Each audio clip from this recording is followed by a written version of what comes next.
Good morning. Happy Wednesday. I want to go over today's assignment with you. So we've been looking at new imperialism, and you've watched several ed puzzles by now, so you should be very familiar with the information. But I have a outline here for you, noting the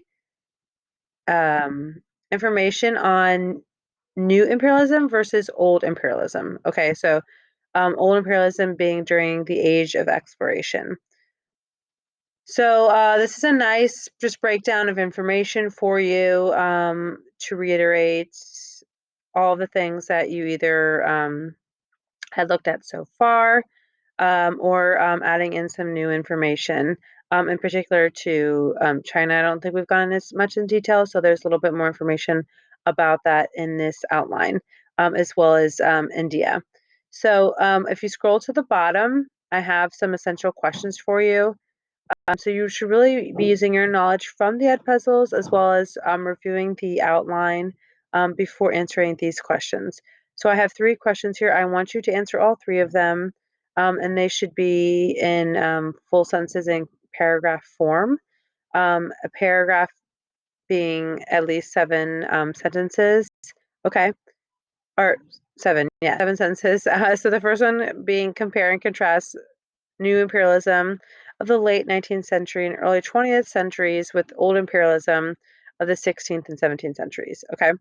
Um, and so the second one analyzed the causes of the new imperialism between 1880 and 1914. What justifications did Europeans use for their acquisition of colonies? Okay, so really, why did they see that it was okay to just colonize other areas and groups of people? And then analyze the methods that the European imperial powers used to acquire colonies in Africa and Asia between 1880 and 1914. So be able to discuss the following countries. So what were the different methods that each of the European imperial powers used? So was there similar across the board? Was it slightly different depending on the country? So you're going to be looking at Belgium, Great Britain, France, Germany, and Italy. So obviously England is included. That's Great Britain, right? So I want you to answer all 3 of these questions. You don't need to write some of them. One of them might be longer than the other, but again, I want at least a solid paragraph per question. In order to receive full credit, you have to, especially for question 3, you have to mention each of these countries within your answer. Some of you lost some points on previous questions that we did, our reading questions, because you didn't address all parts of the question. So make sure that you do that. Again, you're going to be using the outline that I posted above, as well as the information that you've learned from the ed puzzles. So that's your assignment for today. I know I had the 2 ed puzzles this week due today by 9. Hopefully you've got started on them already, but you have a little leeway. This assignment is due on Thursday. So you have today to get started if you have the time. And then also on Thursday as well.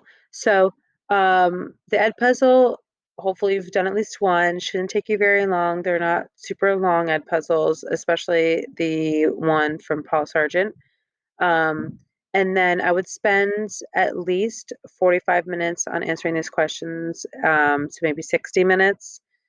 Try to review the information and then just answer the questions. Really practicing on using time, because you can answer these questions with all of the time, right? But I want you really focusing on doing them within a time constraint, because that's what's going to be the biggest problem for most of you for the AP exam coming up.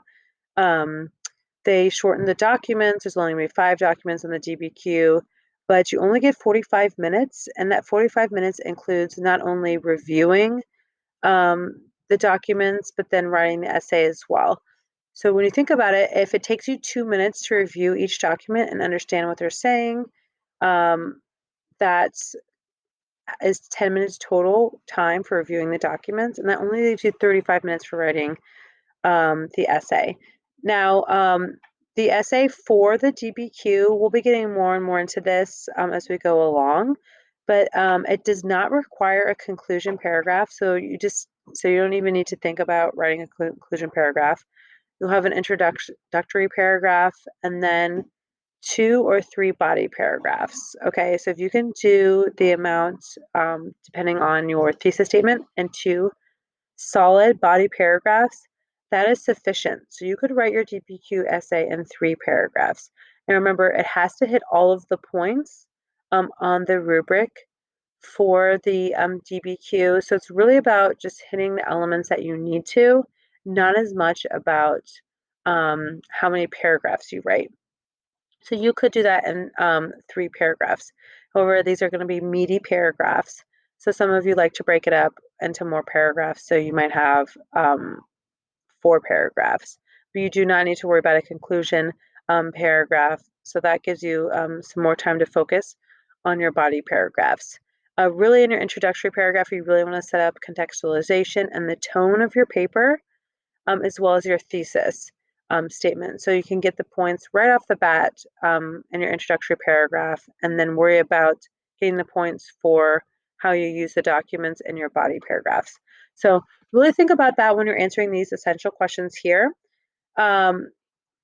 Take the most time maybe to gather your thoughts and the information, and then just try to write out the answers to each question in a way that answers all parts, but that you're not spending all day answering the questions, because that really will not help you in preparing for the AP exam if you're spending a long time answering each question.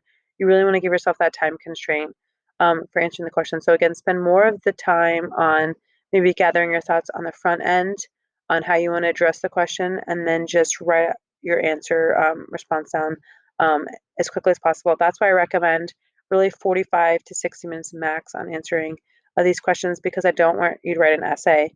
You're writing a meaty paragraph.